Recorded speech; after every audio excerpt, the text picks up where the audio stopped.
बिस्मिल्लाहिर्रहमानिर्रहीम। अस्सलाम वालेकुम दोस्तों, आफ्ताब इब्राहिम आपसे मुखातिब है और आप मेरा यूट्यूब चैनल वाई साहब भागचा वाला देख रहे हैं। अंसर इकबाल हरल साहब पर इस वक्त जो है क़यामत ढा दी गई है और उनका कसूर ये है कि वो अभी तक PTI में क्यों हैं और ये उन लोगों को क्यों नहीं फॉलो कर रहे जिन्होंने तहरीक इंसाफ को छोड़ दिया है, जिनमें अंसर मजीद न्याजी हैं, आमिर सुल्तान चीमा है, मुनीब सुल्तान चीमा है, फैसल फारूक चीमा साहब है, नादिया अजीज़ हैं, हसन पराचा साहब हैं। तो इन तमाम लोगों ने तहरीक इंसाफ को छोड़ दिया है। तो अंसर इकबाल हरल साहब क्यों अड़े हुए हैं? क्योंकि मकसद ये है कि तहरीक इंसाफ को कमज़ोर करना है, सरगोदा से ख़त्म करना है, इमरान खान को तनहा करना है। लेकिन अंसर इकबाल हरल साहब जिन्होंने अपनी सियासत का आगाज़ ही PTI से किया है, वो अभी तक डटे हुए हैं, वो इमरान खान के साथ खड़े हैं और अब उसको उनकी सज़ा भी दी जा रही है। जिन लोगों ने तहरीक इंसाफ को नहीं छोड़ा, हमने देखा है कि उनको सज़ा मिल रही है। अब अंसर इकबाल हरल साहब को क्या सज़ा मिल रही है वो मैं आपके सामने शेयर कर देता हूँ। सीनियर वाइस प्रेसिडेंट PTI शुमाली जनूबी अंसर इकबाल हरल के खिलाफ इम्पोर्टेड हुकूमत की इंतकामी कार्रवाइयाँ भरपूर तरीके से जारी हैं। पुलिस की जानिब से अंसर इकबाल हरल की रहायशगाह, मचीला फार्म हाउस, मचीला फैक्ट्री, मचीला पेट्रोलियम पे रेड किया गया, जिसके बाद पंजाब पुलिस ने बगैर किसी वजह के इंतकामी कार्रवाइयों की बुनियाद पे अंसर हरल के करीबी साथी कामरान समोर को गिरफ्तार कर लिया। इससे कबल मटीला फैक्ट्री, मटीला मार्ट,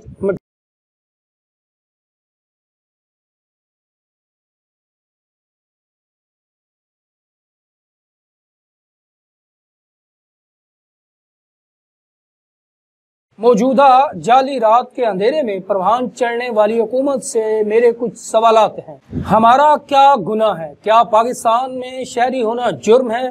क्या पाकिस्तान में कानून के मुताबिक तहरीक इंसाफ को फॉलो करना गुनाह है? मचीला मार्ट, मचीला फैक्ट्री, मचीला पेट्रोलियम पे काम करने वाले सैकड़ों अफराद और इनके घर वालों को किस जुर्म की सजा दी जा रही है, जबकि पाकिस्तान में माशी हालात पहले ही बहुत ज़्यादा ख़राब है, लोग बड़ी मुश्किल से गुजारा कर रहे हैं, महंगाई ने जीना हराम कर दिया है। उसके बावजूद जो वर्कर काम कर रहे हैं उन फैक्ट्रियों को बंद कर दिया गया।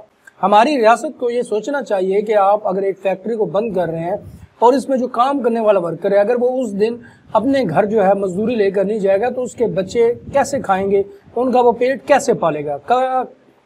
क्या कभी किसी ने सोचा है कि इतनी मुश्किलों में जो गुजारे हो रहे हैं, अगर बाज़ औक़ात तो फैक्ट्रीज बिजनेस तो बंद हो चुके हैं, बड़ी बड़ी कंपनीज जो हैं वो पाकिस्तान से जा रही हैं, लेकिन इसके बावजूद अगर कुछ फैक्ट्रीज और कंपनीज चल रही हैं तो उनको बंद करने से क्या हुकूमत का प्लान है कि गरीबों को वैसे ही मार दिया जाए? तो ये बड़ी अफसोसनाक बात है। आप उनसे सियासी इख्तलाफात जरूर रखें, आपने उनको गिरफ्तार करना है तो करें, लेकिन उनके बिजनेसेस क्यों बंद कर रहे हैं? इसी तरह आपने जितने लोग हैं जिन्होंने तहरीक इंसाफ को नहीं छोड़ा, आपने उनके बिजनेसेस बंद करवाए हैं, उनके घरों पर हमले किए, उनकी खवातीन से बदसलूकी की है।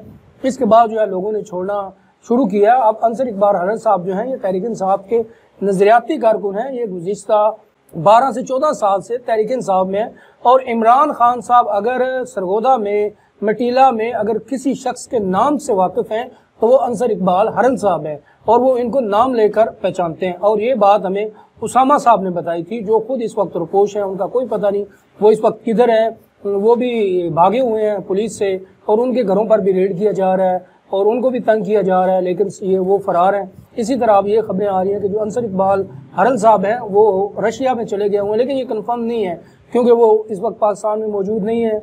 उन पर जो दबाव डालना था वो डाल रहे हैं, उनके बिजनेस बंद किए जा रहे हैं।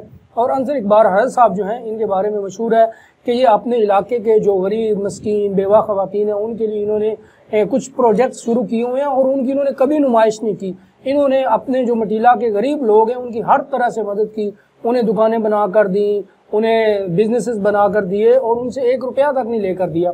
और रिसेंटली इन्होंने एक इंसाफ ढाबा सिस्टम मुतारफ़ करवाया था, जिसमें इन्होंने जो गरीब मजदूर लोग हैं उनमें फ्री रेडियाँ तकसीम की थी। उनको कहा था आप जाएं, काम करें, पैसे कमाएं और हमें आप कुछ ना दें। तो इस किस्म का काम अंसर इकबाल हरल साहब करते हैं, जो समाजी भी है, सियासी भी है, और उनको इस तरह टारगेट करना बड़ी अफसोसनाक बात है। इसकी जितनी मजम्मत की जाए कम है और मैं इसकी भरपूर अंदाज में मजम्मत करता हूँ। आप उनको गिरफ्तार करें, उनको ट्रेस करें, उनकी जियो फेंसिंग कराएं, लेकिन उनके बिजनेसेस बंद ना करें और बिजनेस इस वजह से ना बंद करें जो गरीब मजदूर लोग वहाँ काम कर रहे हैं उनकी रोजी रोटी तो बंद ना करें।